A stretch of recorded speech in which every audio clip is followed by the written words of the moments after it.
Hey, Pastor Dan back here for another technical review from Dan's My Tech Guy. Just a couple things I want to tell you. I'm not going to show you what's in the box. Man, if you don't know what's in the box by now, what the heck? There's 100 pictures of it. I'm going to puke if I see one more unboxing video.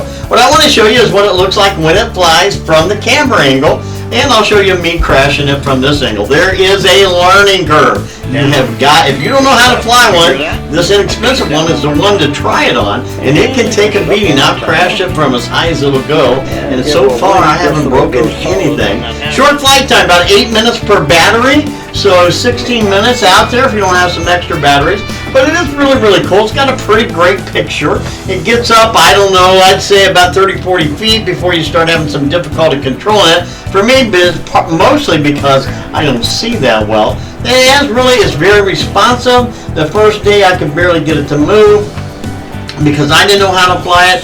So far I've got about an hour's worth of flying time.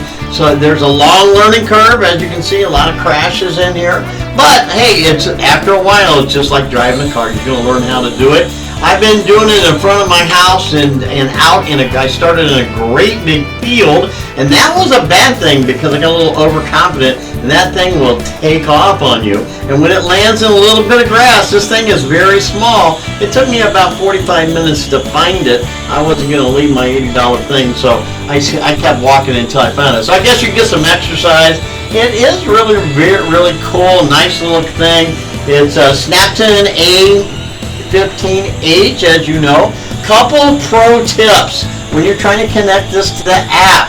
Make sure you download the right app. Number one, take a picture of it, and then go on airplane mode, and then turn your Wi-Fi on individually, and just fly it from the app that way. If not, I never could, after about 2 days, ever get it to connect. Saw a tip online. So pro tip, put it on airplane mode, then turn on your Wi-Fi and connect to it.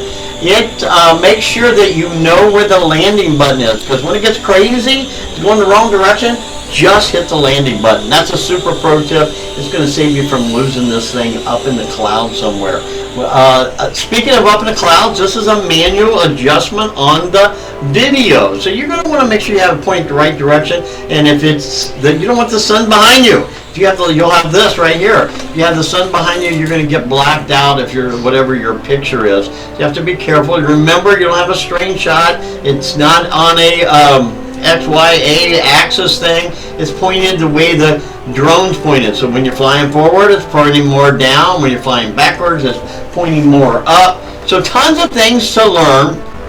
The big thing before you ever take out, understand where that off button or the stop button is and where that landing button is. That's going to save you a ton of time. This thing really, really is a pretty functional drone for as inexpensive as it is. Once you get in the learning curve and you start understanding the nuances, set up the tuning, get the things going, get this app working, man, this is kind of cool. And it gets you in line before you spend $1,200-$1,500 on a super drone that you're going to go out. If you're going to do it like I am, I'm buying a drone for work. I want to be able to take some photography, look in some gutters, get on top of roofs and things without climbing ladders. So this is really a pretty functional thing. It's pretty cool. Hope you find this review helpful. I am Dan, your tech guy. If you do find it helpful, please click the helpful thumbs up thing. That makes them suggest my videos to more people. Again, thank you so much. It's a cool drone. I'm going to show you some of the pictures it takes from the pictures, and then I'm going to show you what it's supposed to look like in this video coming up, which is not a drone shot. I had to include it because that's really what I got this for, was a wedding, to take this video walking down the path.